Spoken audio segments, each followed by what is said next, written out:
Hi friends, இன்றைக்கி என்ன செய்ய போகிறோன்னு பார்த்தீங்கன்னா பொட்டேட்டோ வச்சு தான் ஒரு சூப்பரான டிஷ் செய்ய போகிறோம். அதுக்கு வந்து இந்த மாதிரி பொட்டேட்டோ வந்து இந்த மாதிரி ஸ்கொயர் ஷேப்பில் கட் பண்ணி எடுத்துக்கோங்க. தோலெல்லாம் உரித்து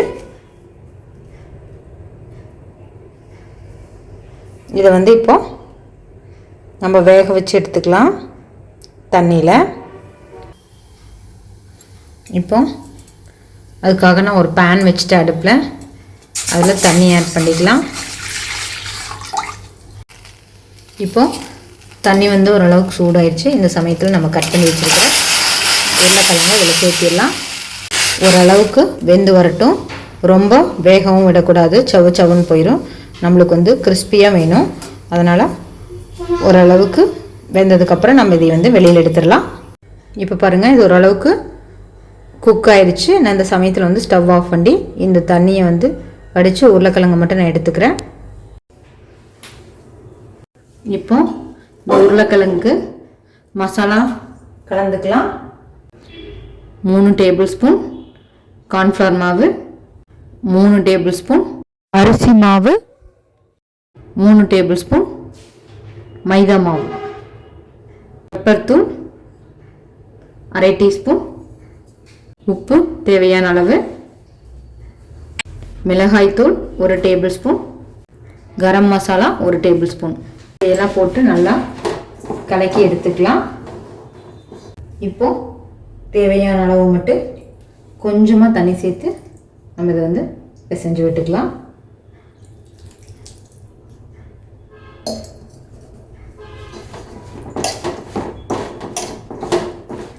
இப்போ அடுப்பில் பேன் வச்சாச்சு. பேன் சூடானனையும் நம்ம வந்து உருளைக்கிழங்கு பொரிக்கிறதுக்காக எண்ணெய் சேர்த்திக்கலாம். சூடாயிடுச்சு. உருளைக்கிழங்கு மசாலாவை இதில் போட்டுக்கலாம்.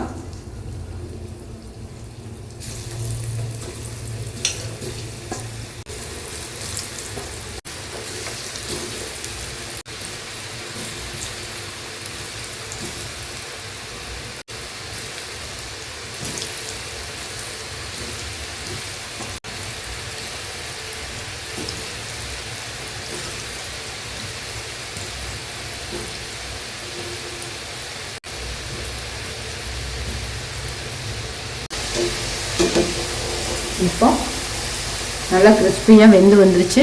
நம்ம இந்த சமயத்தில் உருளைக்கிழங்கு வந்து எடுத்துடலாம் எண்ணெயிலிருந்து.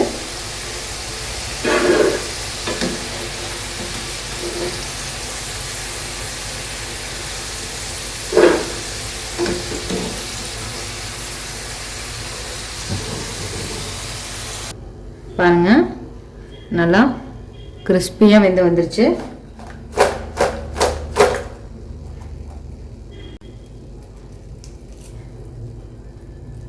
பாருங்கள் எந்த அளவுக்கு வெந்திருக்குன்னு.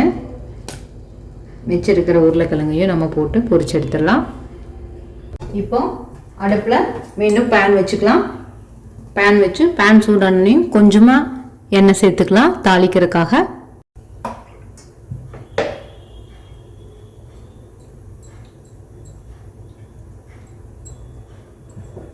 கடுகு உளுத்தம்பருப்பு 1 டேபிள் ஸ்பூன் ஆட் பண்ணிக்கலாம்.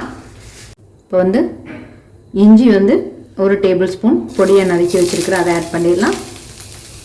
பூண்டு பொடியாக நறுக்கி எடுத்து வச்சுருக்கிற 1 டேபிள் ஸ்பூன் அதையும் ஆட் பண்ணிடலாம்.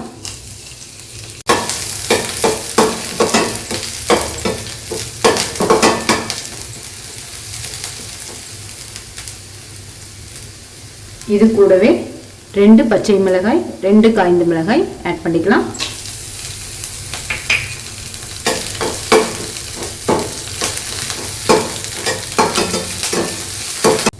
கருவேப்பிலை 1 கொத்து அதை இதோடு சேர்த்திடலாம்.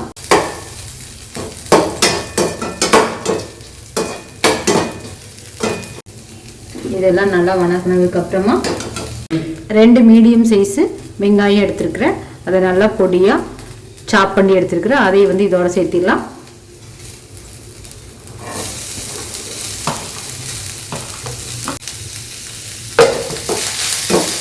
இந்த வெங்காயம் நல்லா பொன்னிறமாக வணங்குற வரைக்கும் நல்லா வணக்கி விட்டுடலாம். இப்போ வந்து வெங்காயம் நல்லா பொன்னிறமாக வதங்கி வந்துருச்சு. இப்போ வந்து நம்ம மசாலா தூளை சேர்த்திக்கலாம். 1 table spoon garam masala, 1/2 table spoon மிளகாய்த்தூள், 1/2 டேபிள் ஸ்பூன் மல்லித்தூள், தேவையான அளவு உப்பு. இதை எல்லாத்தையும் நல்லா கலந்து விட்டுறலாம். இந்த ஆனியனோட ஸ்ப்ரெட் ஆகிற மாதிரி. மசாலாலாம் நல்லா கோட் ஆயிடுச்சு ஆனியனில். இந்த சமயத்தில் நம்ம உருளைக்கிழங்கு இதோட சேர்த்திடலாம்.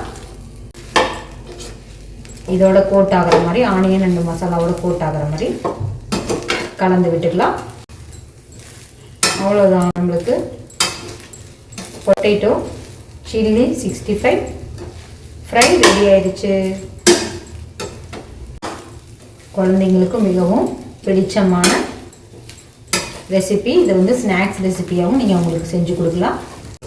இது சும்மாவும் சாப்பிட்லாம், தயிர் சாப்பாடு அந்த மாதிரி சாப்பாடுக்கு நீங்கள் சைடிஷாகவும் வச்சு சாப்பிட்லாம்.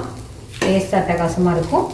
ஒரு முறை அந்த மாதிரி ட்ரை பண்ணி பார்த்துட்டு மறக்காமல் எப்படி இருக்குன்னு கமெண்ட்டில் சொல்லுங்கள்.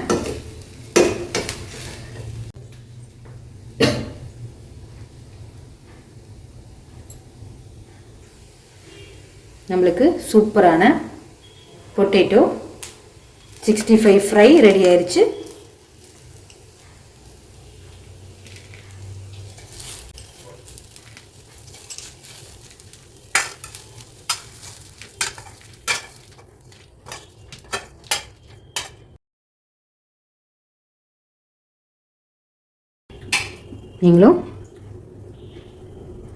நீங்களும் இதே மாதிரி பொட்டேட்டோ ஃப்ரை இதே மாதிரி டேஸ்ட்டில் செஞ்சு பார்த்துட்டு டேஸ்ட் எப்படி இருந்துச்சுன்னு மறக்காமல் கமெண்ட்டில் சொல்லுங்கள். Tata bye bye. திருப்பி அடுத்த ஒரு வீடியோவில் பார்க்கலாம்.